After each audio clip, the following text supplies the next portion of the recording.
Radio city podcast.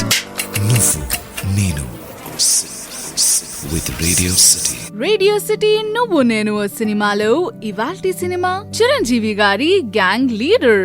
1991 లో release అయిన ఈ సినిమా ఆ కాలం కుర్రకారుని ఒక ఊపేసిందనే చెప్పాలి.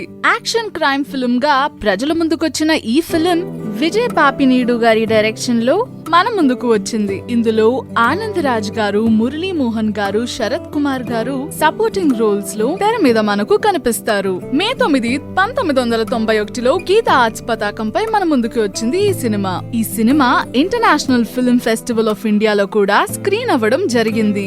అండ్ హిందీలో 1992లో ఆజ్ కా గుండా రాజ్ అనే టైటిల్ తో రిలీజ్ చేయడం జరిగింది. సరే, మరి మనం సినిమా విషయానికి వస్తే ఈ సినిమాలో ముగ్గురు అన్న తమ్ములు ఉంటారు. ఈ అన్న తమ్ములు ఎవరో కాదండి, ఒకరు మురళీ మోహన్ గారు, ఇంకొకరు శరత్ కుమార్ గారు, ఇంకొకరు మన చిరంజీవి గారు.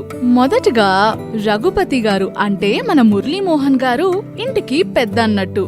ఆయన సివిల్ సర్వీసెస్ లో ఉంటారు. సో రెండోది శరత్ కుమార్ గారు, ఆయన కూడా సివిల్స్ కి ప్రిపేర్ అవుతూ ఉన్నారు. ఇంకా మన చిరంజీవి గారు రాజారాం గారి విషయానికి వస్తే అల్లరి చిల్లరిగా, అసలు రెస్పాన్సిబిలిటీ లేకుండా హాయిగా ఫ్రెండ్స్ తో తిరుగుతూ ఉంటారు. సో చిరంజీవి గారు వాళ్ళ అమ్మమ్మతో ఉండే సీన్స్ అసలు ఎంత అద్భుతంగా ఉంటాయో, అది ఇప్పటికి చూసినా మన గ్రాండ్ పేరెంట్స్ తో మనం ఎలా ఉంటామో అట్లా అనిపిస్తుంది. చాలా అల్లరి చిల్లరిగా తిరిగే మన చిరంజీవి గారు ఇంట్లో వాళ్ళ రెండో అన్నయ్య సివిల్స్ ప్రిపరేషన్ కై ఆర్థికంగా కొంచెం ఇబ్బంది పడుతున్నారని తెలుసుకుని రెస్పాన్సిబిలిటీ తీసుకుని మా అన్నయ్య చదువు ఎలా అయినా కొనసాగాలి, ఎట్టి పరిస్థితుల్లో ఆగకూడదు అనుకుని తాను చెయ్యని ఒక యాక్సిడెంట్ ని తనపై వేసుకుని కొన్ని రోజుల పాటు జైల్ కి వెళ్తారు. ఆ సమయంలో ఈ యాక్సిడెంట్ తన మీద వేసుకున్నందుకు కాస్త డబ్బు తీసుకుని వాళ్ళ అన్నయ్య చదువు కొనసాగేలా చేస్తారు. ఇది ఒకవైపు ఇలా జరుగుతుండగా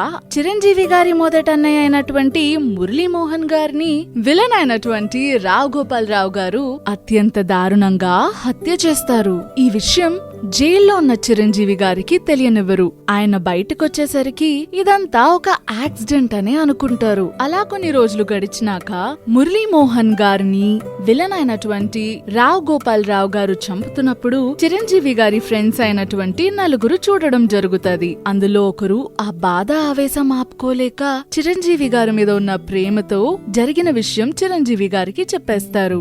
అక్కడి నుంచి మన చిరంజీవి గారు విలన్ అయినటువంటి రావు గోపాల్ రావు గారిని ఎలా హంట్ చేశారు, రివెంజ్ ఎలా తీసుకున్నారు అనేదే మన గ్యాంగ్ లీడర్.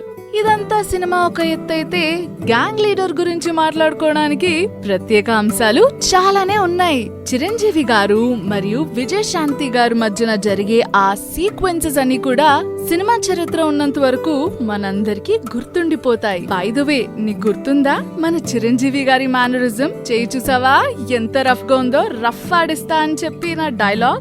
ఆ సినిమాలో చిరంజీవి గారి విజయశాంతి గారి కెమిస్ట్రీ గురించి చెప్పాలంటే అద్భుతం. ఇక బప్పీ లహరి గారి సాంగ్స్ మామూలుగా మోగలేదు ఆ సమయంలో. ప్రభుదేవా గారి కొరియోగ్రఫీ ఇంకా చిరంజీవి గారి గ్రేజ్ అబ్బబ్బా అదిరిపోయాయనే చెప్పాలి.